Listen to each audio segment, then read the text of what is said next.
first off, I just wanted to say congratulations. I know that you are at 14 months now sober, or coming up on 14 months of sobriety. Yes. So congratulations on that. I know you've obviously been through a lot over the past couple of years. It's been a bit since we've talked to you here at 2Fab as well, but just for you, how easy or challenging has it been to maintain your sobriety this time after doing rehab? It's been really kind of easy, if that makes sense. I know that people are like, yeah, bullshit. But, honestly, Banyan was very good, a rehab, because I'd already went to one inpatient and only spent 12 hours. Second one was an outpatient, went for like 3 weeks, still would leave every day getting high, and people were there getting high, that work there, and clients. And, so that wasn't a good fit for me. So then, I went to Banyan and went there for 25 days, got a completion program. Me and Geno both came out, honestly, didn't know what we was going to do with our life. I knew that, we were going to go back to Georgia at the beginning. 2 days before we got out, we realized we were going to stay there in Southeast Florida. We've been here now 14 months. And, we came out right when COVID virus hit, like a month, we couldn't move in, and we were back in a hotel doing in that same situation that we were when we were using. So, for us, we were like, oh, we want to get out of this hotel, but, you start to play the tape back. I get up every morning and say, hey, no matter what's going on, COVID virus, I'm in a bad mood, whatever, I'm going to stay clean these next 24 hours. And it's been that way. I've also used my social media platform. A lot of people know that on the Mama June Instagram page, that people will reach out to me, that families are struggling with addiction. They're struggling with addiction. They're about to jump off the ledge in this COVID virus, because it's so easy to go back to old habits. So out of the people that was in there in February, out of 50 of us, there's only 4 of us who stayed clean. And that's including me and Geno and 2 others. A lot of people can't get in recovery and can't afford it. And I've learned that through helping get people. I want to try to start something that people can, I can't pay all the rehab, everybody to get in rehab, but I want to be able to come up with some kind of program that those unfortunate people that don't have insurance and want to get better can have that, and don't have to go to these state-run shitty facilities. Some of them are. Yeah, a nice way to help pay it forward a bit. Yes. And now I know I know you did an interview the other day where you said you and Geno spent almost $1 million on drugs in just 1 year. When you think about that number now, just what starts going through your head, just knowing where that I wish I had that million back. Right? I mean, but I went into rehab with $1.75 to my name. I knew that we was going to have a good payment coming in. We was looking for it any day now. We was looking for any day, like right before we went to rehab. And I know if I, that night that, Geno cried, and we was at a truck stop at a trucker's chapel, and, we decided to go to rehab and call our production team and my manager and Banyan. We walked in with $1.75, and, even, it took a couple of days for us to get there. And I feel like if it would have came, we would have brushed off Banyan for a couple of days to get that last one hoorah in. Yep, which just turns into the next one to the next one to the next one. And then but it didn't ever come. It came like 5 days after we went into Banyan. So I think that was, some God's plan of saying whatever. So now I look back, God, I wish I had all that money I spent on dope. I mean, our habit was, depending on where we was at, anywhere from $3,000 to $4,000 a day. And you can use it up fast, especially if you're, dependent on it. So you got to think about it. Anywhere from 3,000 to 4,000 times 7, that's $28,000 a week. And crazy. The only difference in my addiction and somebody else's addiction is I just had more money and more abundance to spend it. And I wish I had that back? Hell yeah. I was going to ask, do you think obviously being on this show had an impact on your drug abuse? Just either, having more money to be able to spend it on these drugs, or being in an industry where it is kind of common?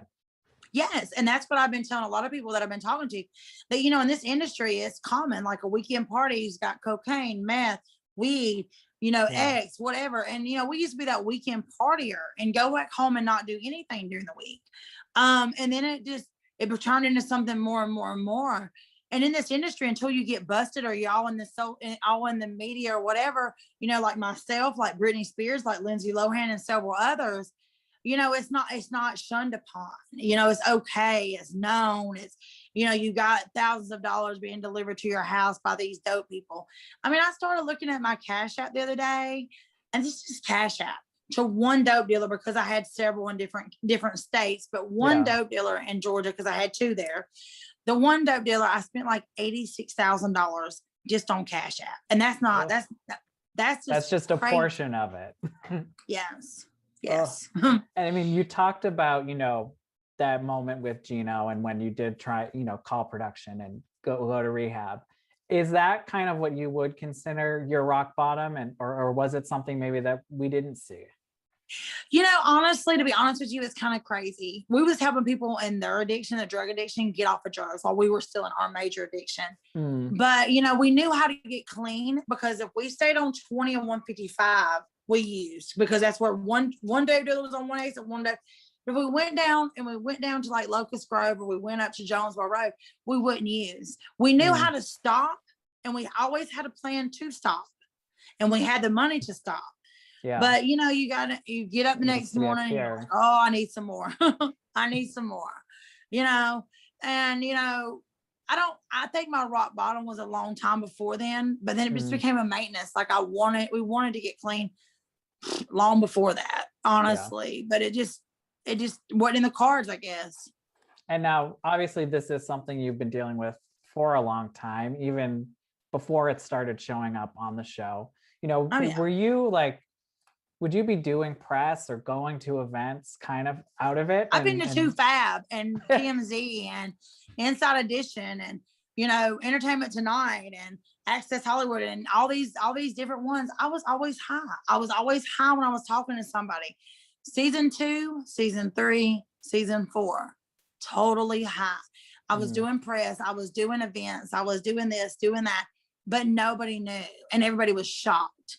And until, like, I would say the end of season 3, beginning of season 4, me and Geno was going through some problems, and I tell people, like, meth or cocaine is not an opiate. You don't have the twitch like this. You don't like sweat.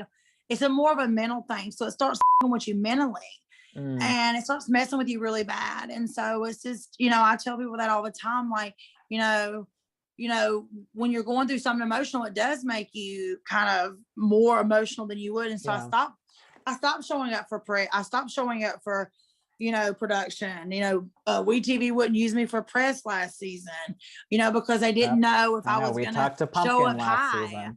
I mean, and even that Entertainment Tonight, there's one that people was like, oh my gosh, she's high. Yeah, I was totally high that day. Like, I can admit that now,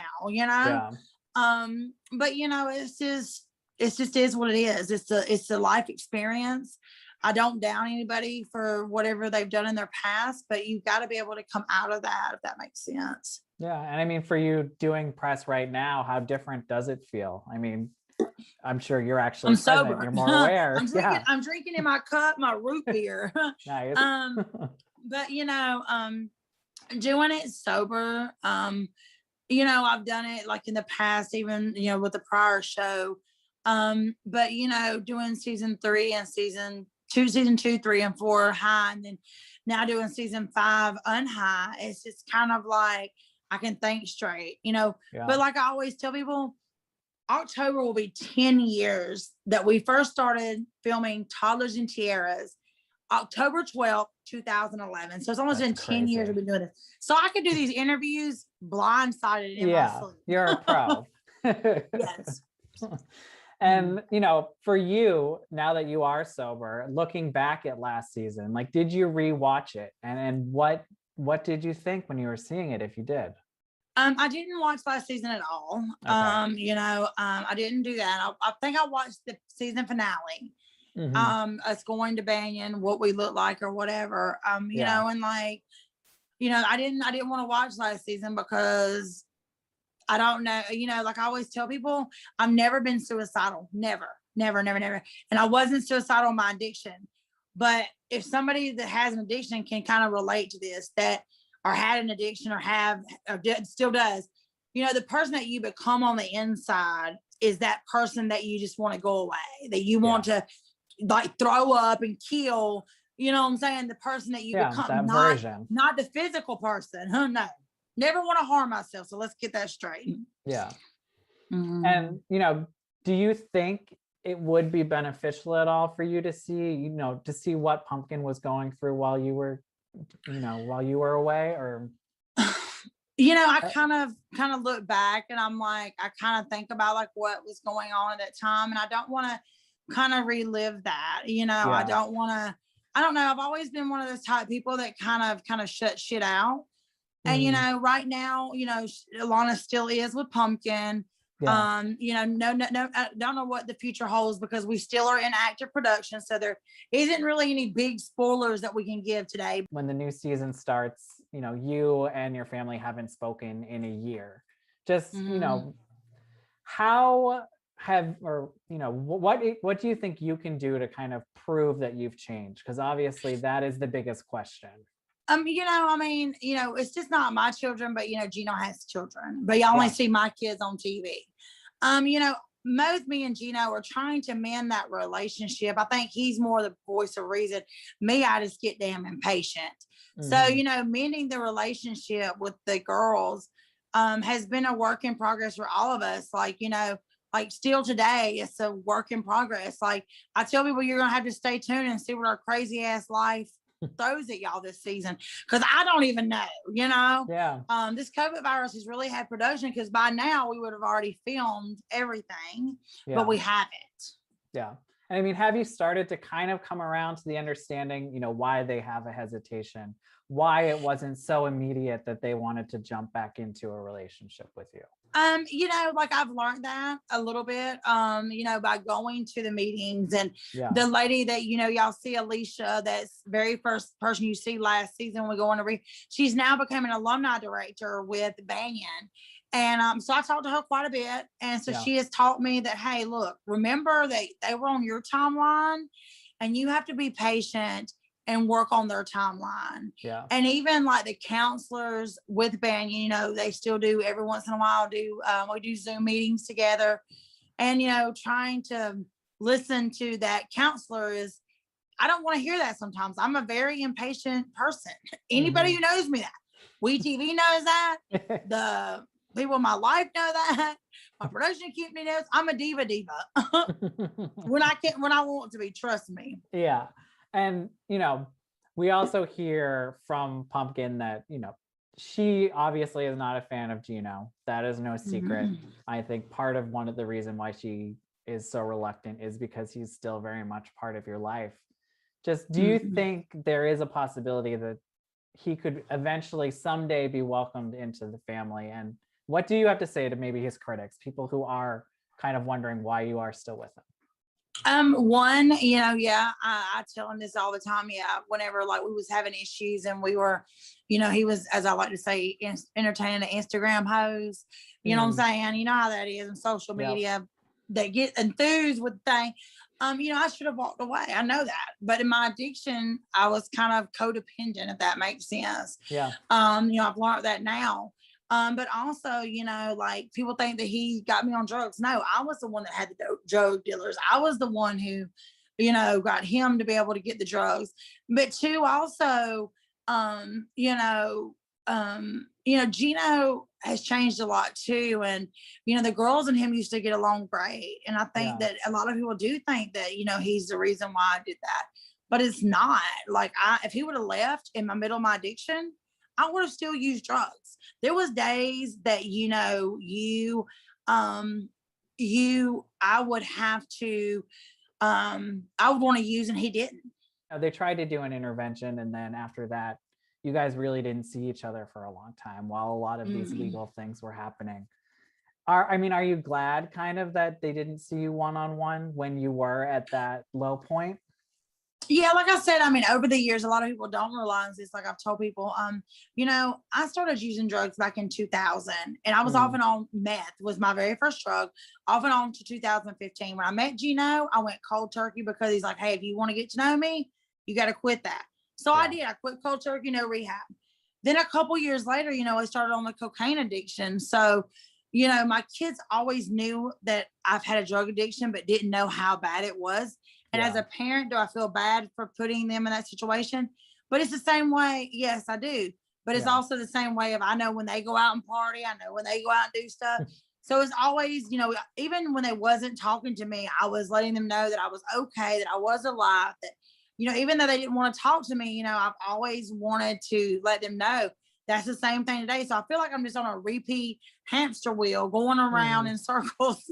But at least it does seem like they're open to giving you a chance, which I think is the important Well, I hope thing. so. Yes.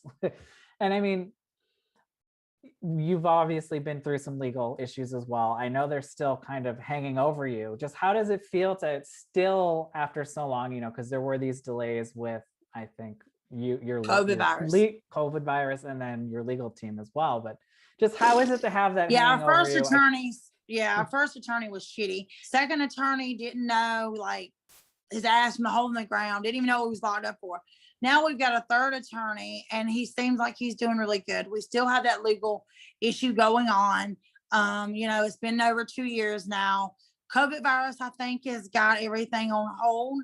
But it's just like, I'm hoping soon enough we go to court and we figure out what we get. So this like dark cloud will just kind of, you know what I'm saying? I'm not asking for special treatment. I'm not asking, I did something wrong. I know that Geno did something wrong. We are very aware of that, but we also know that, we didn't burn at the stakes. We didn't kill anybody in that same. And I mean, the fact that you did go to rehab, that you are sober now, I would hope that's something that is taken into consideration and maybe gives you something maybe to feel positive about going into a court case. I mean, the lawyer, all I can say is the lawyer's still working on it. And who knows what it could be. I mean, I'm just tired of it being continued. And the reason why it's been continued also so long is because of our legal team just not knowing, and now we finally got that attorney that we feel like is not taking advantage of Mama June and Geno, doesn't want that press, he doesn't care. He doesn't want to be on the show. He doesn't want to be in the spotlight. He doesn't want to be on TMZ. You know what I'm saying? So that's just something that he's just not doing. And are you concerned at all if you do have to do time, just what that would mean for you or what that would be like? I would hope all our relationships are mended and things get okay before we have to go do anything, if that's our outcome. Last question I have for you. Where do you see yourself in 5 years right now? 5 years. I'm gonna say 5. We'll get the next, because we don't know how the next 1 or 2 might shake out with everything. Yeah, right. On. You know what I'm saying? Okay. In 5 years, I hope to, be working at a rehab center or even pretty much having my own sober living houses, being able to set up a fund for people who don't have the ability to, or the resources to get into rehab, but want to desperately. And then who the hell knows whatever's going to happen.